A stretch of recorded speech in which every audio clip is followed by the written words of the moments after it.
అతడు ప్రార్థన చేయటం మొదలు పెట్టాడు. ఇప్పుడు చదువమ్మా. ఏం చేశాడు? ఎందుకు? 70 వారాలు పూర్తి అవుతున్నాయి. ప్రజలకు ఏం కలగలేదు? విడుదల కలగలేదు. ప్రజలు ఇంకా దేవుని వైపు తిరగలేదు. ఈ కారణం చేత వెంటనే దానియేలు ఏం కట్టుకున్నాడు? గోనె పట్ట కట్టుకుని. గోనె పట్ట మొట్టమొదటి ఎవరు కట్టుకున్నారు చెప్పండి? బైబిల్లో మొట్టమొదటి గోనె పట్ట ఎవరు కట్టుకున్నారు చెప్పాలి? జీవకుమారి గారు. మొట్టమొదటి గోనె పట్ట ఎవరు కట్టుకున్నారు? తల మీద బూడిద ఎవరు వేసుకున్నారు? ఎవరు గోనె పట్ట కట్టుకోలేదే? మొర్దెకై. ఎవరు కట్టుకున్నారు? గోనె పట్టు పట్టుకుని తల మీద. అబ్రహాం బూడిదలో కూర్చున్నాడు కానీ గోనె పట్టు కట్టుకోలే. అది బసం బుధవారం రోజున మనం ధ్యానం చేసాం. అబ్రహాము ఏం పట్టు కట్టుకోలేదు? గోనె పట్టు కట్టుకోలేదు కానీ బూడిదలో, అంటే బూడిదలో కూడా కూర్చోలేదు, బూడిదతో పోల్చుకున్నాడు. గోధూళినైనా నేను ప్రభువుతో మాట్లాడా అంటే ధూళితో పోల్చుకున్నాడు, అంతగా తగ్గించుకున్నాడు అని అర్థం. కానీ గోనె పట్టు కట్టుకున్నది మాత్రం ఎవరు? మొర్దెకై. మొర్దెకై ఏ రాజు కాలంలో కట్టుకున్నాడు? ఈయన ఏ రాజు కాలంలో? దర్యావేషు. ఆయన అప్పుడు ఎన్ని సంస్థానాలు? 120 సంస్థానాలు. అదే కోట? షూషాను కోట. ఇది ఎక్కడ? ఇది బబులోనులో. ఈ దర్యావేషు అనే రాజు కాలంలో అతడు రాజ్యానికి ఎక్కిన 1 సంవత్సరం తరువాత దానియేలు ప్రవక్త అయిన ఇర్మియా గ్రంథాన్ని చదివి గ్రహించాడు. ఏంటి? 70 వారాలు ముగిసిపోతున్నాయి, ఇంకా విడుదల కలగలేదని అతడు గ్రహించి వెంటనే గోనె పట్ట కట్టుకుని. చదువమ్మా. ఏం వేసుకున్నాడంట? ధూళి తలపై వేసుకుని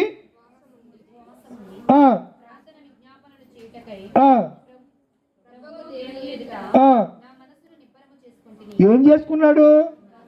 ముందు దేవుని దగ్గర ఉండాలంటే మన మనసు ఎలా ఉండాలి? ప్రశాంతంగా నిబ్రంగా ఉండాలి. ఈ 40 దినాలు ఏ కూటాలు అంటారు? ఉపవాస. మీరు ఎంతమంది చేస్తున్నారో నాకు తెలీదు. నేనైతే శుభ్రంగా భోజనం చేస్తున్నాను. మొకమాటం ఉండదు చెప్పడానికి. చేసినప్పుడు చేసాం, ఇప్పుడు ఆరోగ్యం సహకరించట్లా, షుగరు. ఒకసారి అలాగే ఉపవాసం చేసి 3 రోజులు మీ చర్చిలో పడిపోయాను. ఇంకేముంది, సిఆర్ గారు అయిపోయాడు, పరదేశంలో ప్రియులారు అన్నాడంట మోజేస్. ఊరికే తమ్ముడు, అలా ఊరికే సరదా అంటున్నాను. ఇంకా అప్పటి నుంచి డాక్టర్ అన్నాడు, పనులు చేయకయ్యా, నీ భక్తి ఉంటే నీ దగ్గర ఉంచుకో, తప్పనిసరిగా ఏం చేయాలి? భోంచే. షుగర్ వచ్చింది కదా, ఎప్పుడు డౌన్ అవుతుందో, డౌన్ అయినప్పుడు కోమాలోకి వెళ్ళిపోతాం, జాగ్రత్తగా ఉండంటే అప్పటి నుంచి తినేస్తున్నాను. ఉపవాసం కూడా ప్రార్థన అయిపోయాక ఈరోజు యాకోబు గారు భోజనం చెప్పారు, అది ఇంట్లో తినేస్తాను. జాకోబు గారు సమస్య లేదు. అయితే ఈ 70 వారాలు సమీపిస్తున్నాయని దానియేలు గ్రహించి గోనె పట్ట పట్టుకుని తల మీద బూడిద పోసుకుని ఉపవాసం ఉండి చేయుటకై. ఇప్పుడు 5 వచ్చిన చదవండి. అతడు చేస్తూ అంటున్నాడు, మేమైతే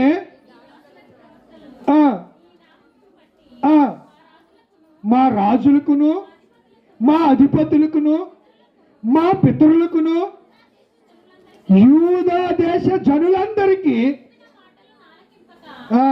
దేవుడు చెప్పిన మాటలేళ్ళు ఆలకింపక దేవుని మీదే తిరుగుబాటు చేసి దేవుణ్ణి ఎగతాళి చేశారు. ఈ ఎగతాళి చేసి బ్యాచ్ ఎప్పుడు ఉంటారండి సంఘాల్లో కూడా.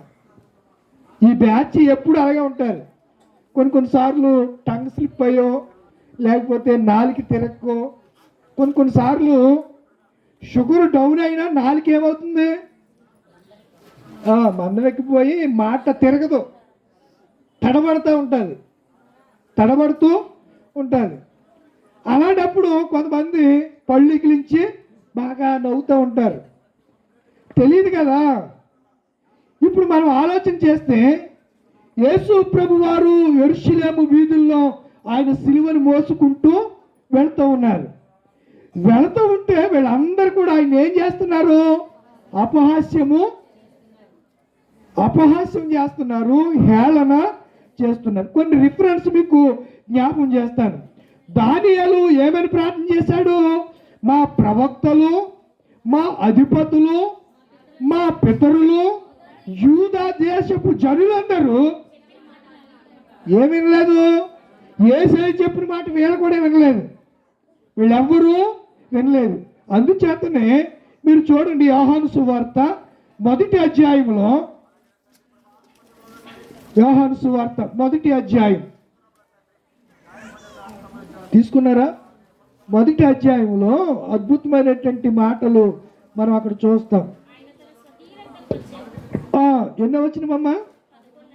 11వ వచనం. ఆయన తన స్వకీయతకు వచ్చాను. ఎవరు అంగీకరించలేదు? యేసును దేవునిగా అంగీకరించలేదు. వాళ్ళు వడ్లవారి కుమారునిగా అంగీకరించారు. నేను మొన్న కూడా మీకు ఒకసారి జ్ఞాపం చేస్తాను. యేసు ఎవరని చెప్పాను? అబ్బా,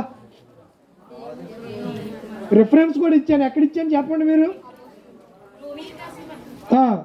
చదవండి, మన సందర్భం కదా.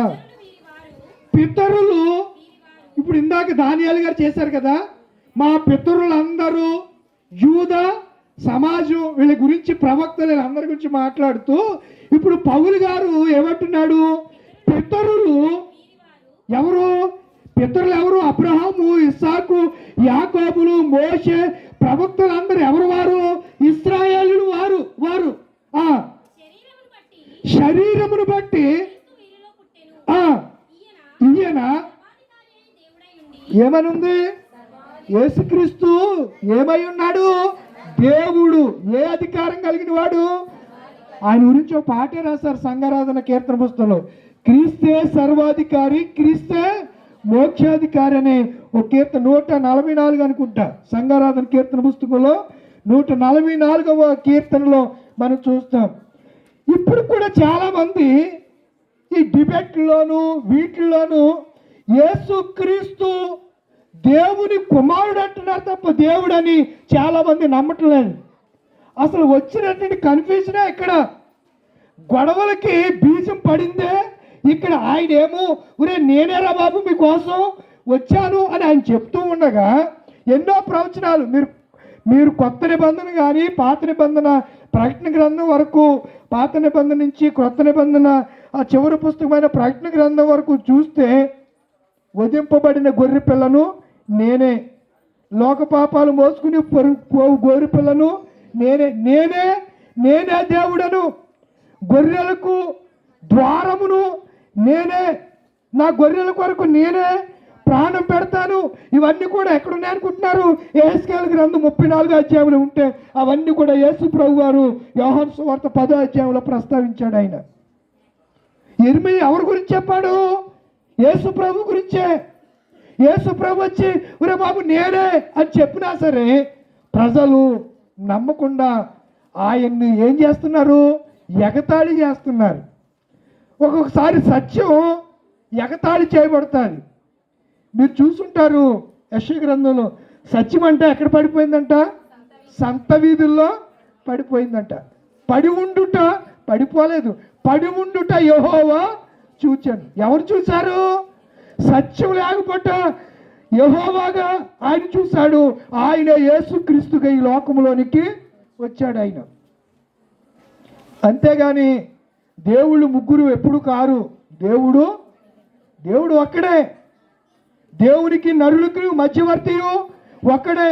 ఆయనే యేసుక్రీస్తు ప్రభు అని పౌలు గారు చాలా స్పష్టంగా. ఏం వండుతున్నారు? స్మెల్ ఎరగదీసేస్తుంది ఇక్కడికి. దేవా పాపిని నిన్నాశ్రయించాను, ప్రేమ